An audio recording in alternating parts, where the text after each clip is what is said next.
Alright guys, sorry about the lighting, but it's the best I got to work with right now.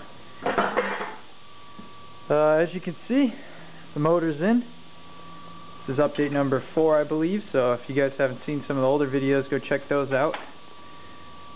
But we got the 379 Detroit in the chassis. It was a real pain in the butt to line up that clutch and everything. The input shaft on the transmission into the motor, it really sucked. I ended up using the bolts to kind of draw it in, which I know you're not supposed to do, but I just could not get this thing to go in on its own for the life of me. So hopefully we didn't screw anything up in doing that.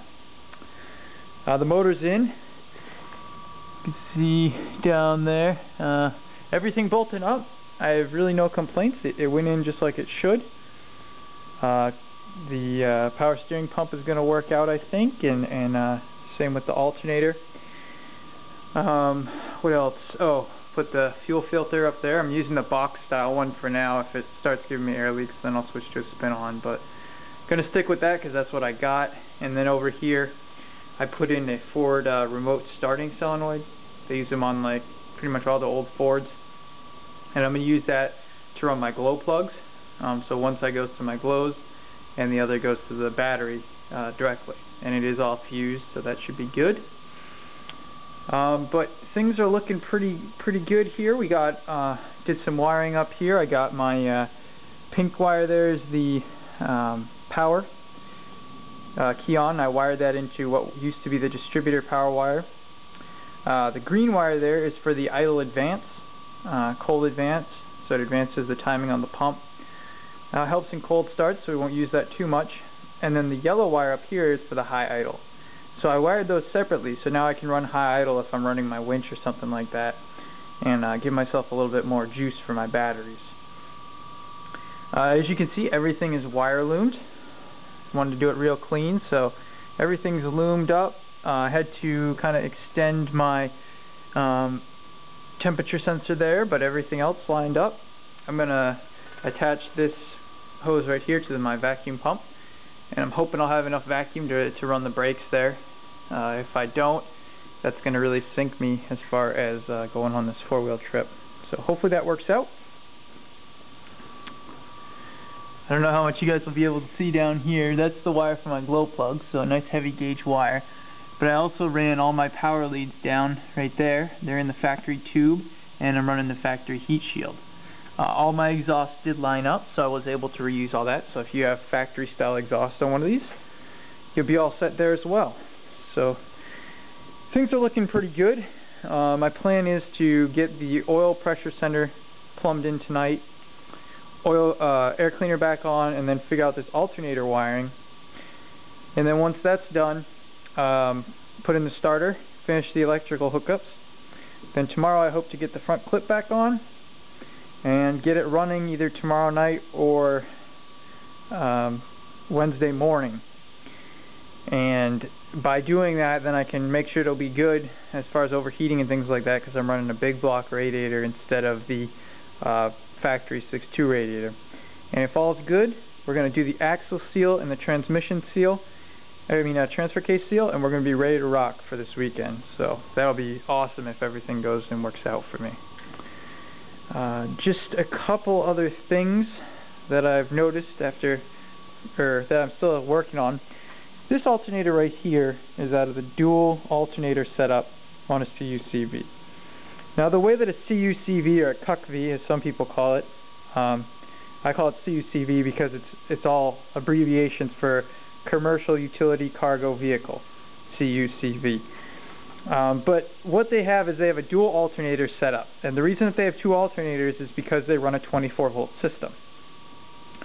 So it stands to logic that you can separate that each one of these is actually a 12-volt alternator, and they're wired in, I think parallel to make 24 volts.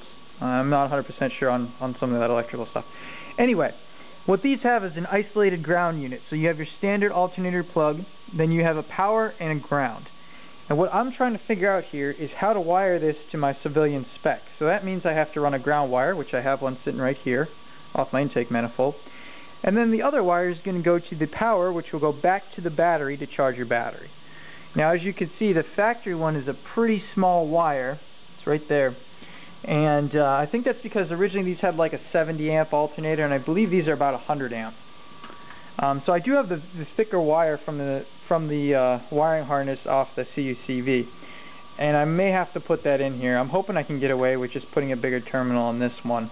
If anybody's got any input on that, please let me know. Also, if you could let me know which terminal it is. This one right here that I don't have a wire on right now is green. I don't know if you can see that right there on that terminal. And then the black is actually on a different terminal. Now green I've always understood to be either ground or black to be ground. So I'm kind of wondering if they have it wired funky because it was wired to 24 volts. So you would have had a positive to a negative, so on and so forth. Now this is the passenger side the driver's side alternator. I do have the passenger side one with the capacitor on it, and I could use that. There's a great little write-up on how to convert these trucks, but unfortunately it doesn't have a picture of the ground terminal situation. So I really need to figure this out before I can go any further as far as the alternator electrics go. Here I got the longer heater hoses that I'm going to have to order, just one. One of them fits fine, and then the other one's going to come up to the radiator. Should be right about here.